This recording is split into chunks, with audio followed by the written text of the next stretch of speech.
saudara, prinsip umum yang kedua di dalam penafsiran Alkitab adalah jangan menafsirkan satu ayat terlepas dari konteksnya. Jangan menafsirkan satu ayat terlepas dari konteksnya. Apa yang dimaksudkan dengan konteks? Yang dimaksudkan dengan konteks itu adalah ayat-ayat sebelumnya dan ayat-ayat sesudahnya dari ayat yang hendak kita tafsir. Jadi kalau kita mau menafsirkan ayat yang ke-20, maka kita mesti memperhatikan ayat-ayat sebelumnya. 19, 18, 17, 16, 15 itu bilang apa? Juga kita memperhatikan ayat 21, 22, 23 itu bilang apa? Alur ceritanya itu mesti diikuti, alur pembicaraan itu mesti diikuti, sehingga ayat yang mau kita tafsir itu ditafsirkan sesuai dengan konteks itu.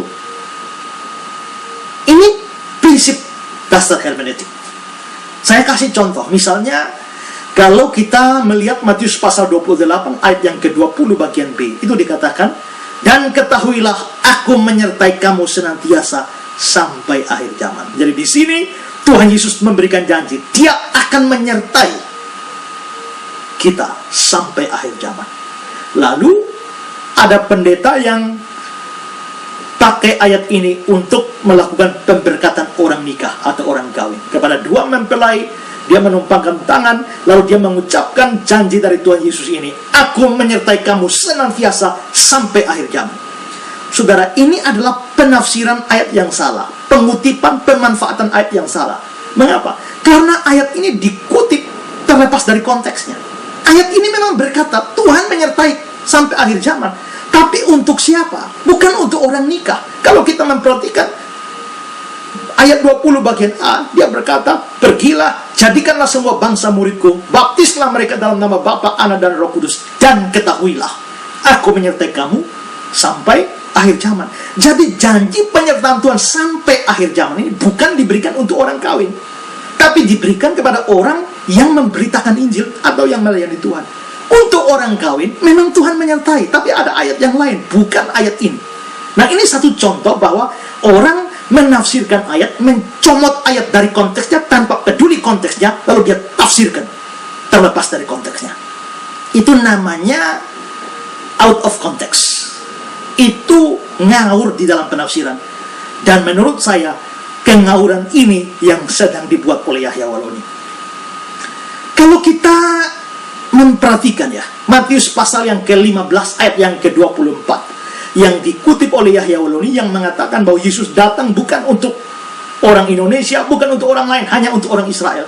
Matius 15 ayat yang ke-24 memang berbunyi begini, aku diutus hanya kepada domba-domba yang hilang dari umat Israel. Itu memang kata-kata Yesus. Tapi konteksnya apa? Ini ayat 24, kita mesti lihat dari bagian sebelumnya. Nah, kalau kita perhatikan konteksnya ini, sebenarnya di sini ada seorang perempuan Kanaan. Ini perempuan bukan Israel, perempuan non-Yahudi, yang datang lalu memohon kepada Yesus supaya Yesus menyembuhkan anaknya yang kerasukan. Itu ada di dalam ayat yang ke-22.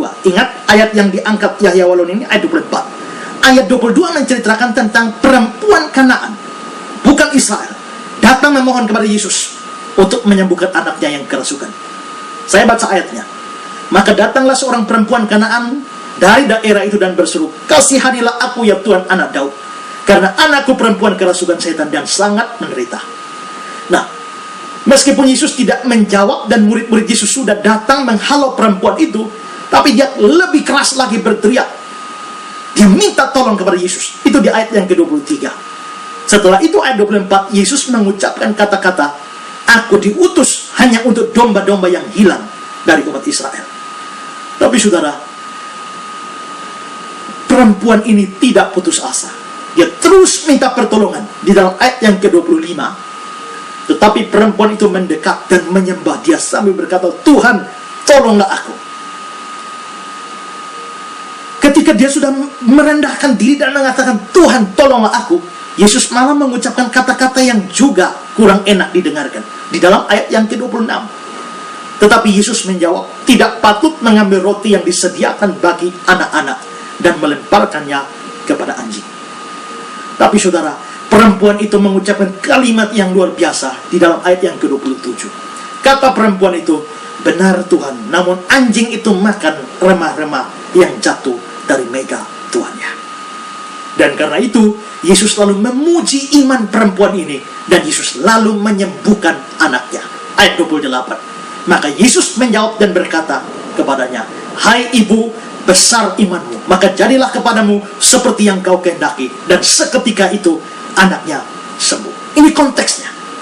Jadi saudara, dari konteks ini jelas bahwa kata-kata Yesus dalam ayat 24 bahwa dia datang hanya untuk orang Israel, itu tidak membuat dia tidak mau menolong perempuan ini yang bukan Israel.